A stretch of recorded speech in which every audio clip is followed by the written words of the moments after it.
네, 2019년 1월 21일 큐티앱에 시작하도록 하겠습니다. 연약한 믿음은 용납하시지만 완고한 불신은 거절하십니다. 마가복음 8장 1절에서 13절 말씀. 그 무렵에 또 큰 무리가 있어 먹을 것이 없는지라 예수께서 제자들을 불러 이르시되 내가 무리를 불쌍히 여기노라. 그들이 나와 함께 있은지 이미 사흘이 지났으나 먹을 것이 없도다. 만일 내가 그들을 굶겨 집으로 보내면 길에서 기진하리라. 그 중에는 멀리서 온 사람들도 있느니라. 제자들이 대답하되 이 광야 어디서 떡을 얻어 이 사람들을 배부르게 할 수 있으리이까. 예수께서 물으시되 너희에게 떡 몇 개가 있느냐 이르되 일곱 이로소이다 하거늘. 예수께서 무리를 명하여 땅에 앉게 하시고 떡 일곱 개를 가지사 축사하시고 떼어 제자들에게 주어 나누어 주게 하시니 제자들이 무리에게 나누어 주더라. 또 작은 생선 두어 마리가 있는지라. 이에 축복하시고 명하사 이것도 나누어 주게 하시니 배불리 먹고 남은 조각 일곱 강주리를 거두었으며 사람은 약 4천 명이었더라. 예수께서 그들을 흩어 보내시고 곧 제자들과 함께 배에 오르사 달마누다 지방으로 가시니라. 바리새인들이 나와서 예수를 힐난하며 그를 시험하여 하늘로부터 오는 표적을 구하거늘.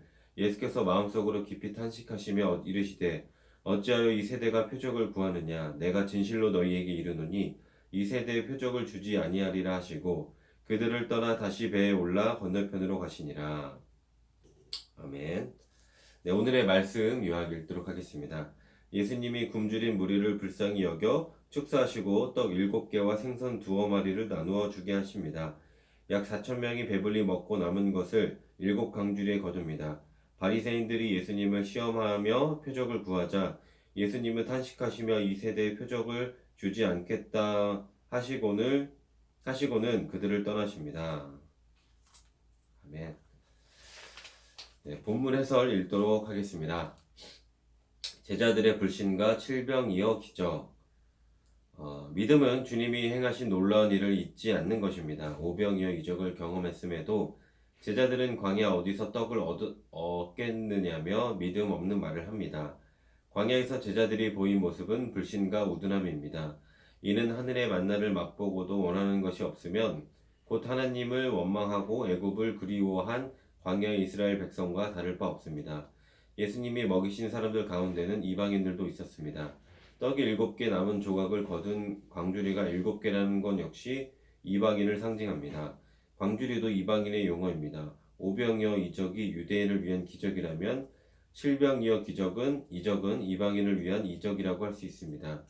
예수님이 베푸시는 하나님 나라 잔치상에는 유대인뿐만 아니라 이방인도 참여의 풍성함을 누립니다. 아멘. 제자들이 오병이어 이적을 기억했다면 그때와 유사한 상황에서 어떻게 반응했을까요? 기억했다면 당연히 걱정하지 않고 겠죠? 걱정하지 않았을 것입니다.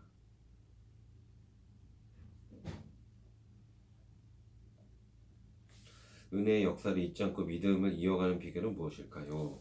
항상 말씀 읽고 기도하고 하나님을 기억하는 일.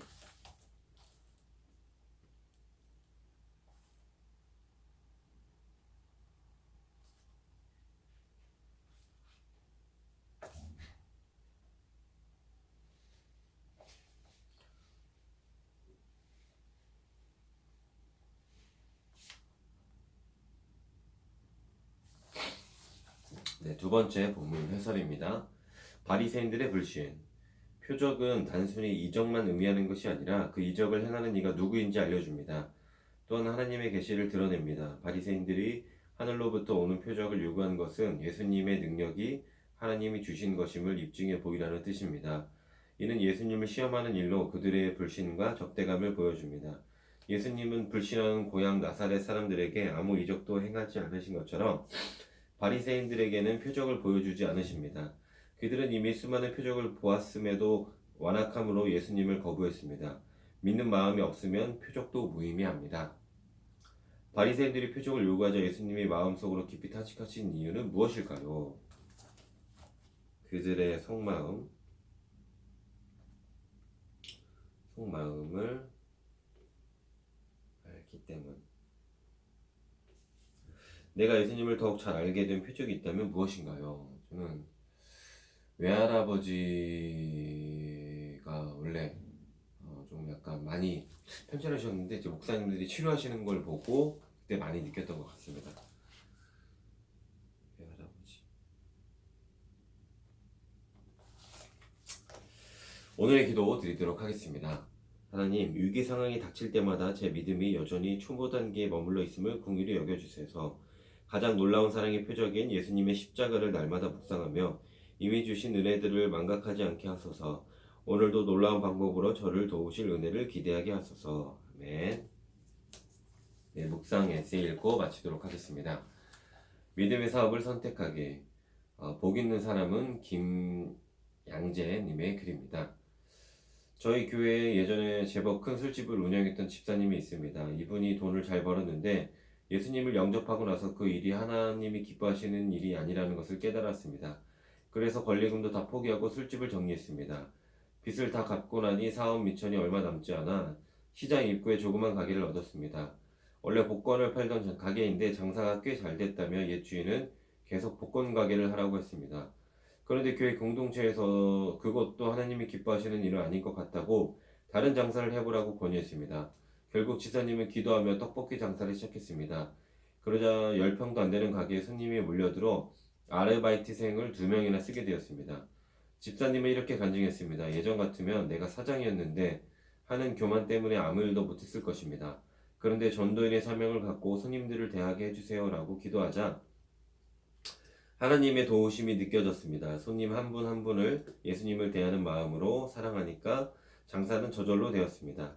주님 말씀에 순복해서 삶을 하나씩 말씀대로 고쳐나가면 주님이 함께 하십니다. 어떤 상황에서도 주님만 보고 살겠다고 작정하면 주님이 소망을 주십니다. 사람의 도움을 바라지 않고 주님만 믿고 어려움을 헤쳐나갈 때 주님이 모든 것을 책임져 주십니다. 네. 오늘 하루도 승리하시는 우리 크리스찬 여러분들이 되셨으면 좋겠습니다. 샬롬!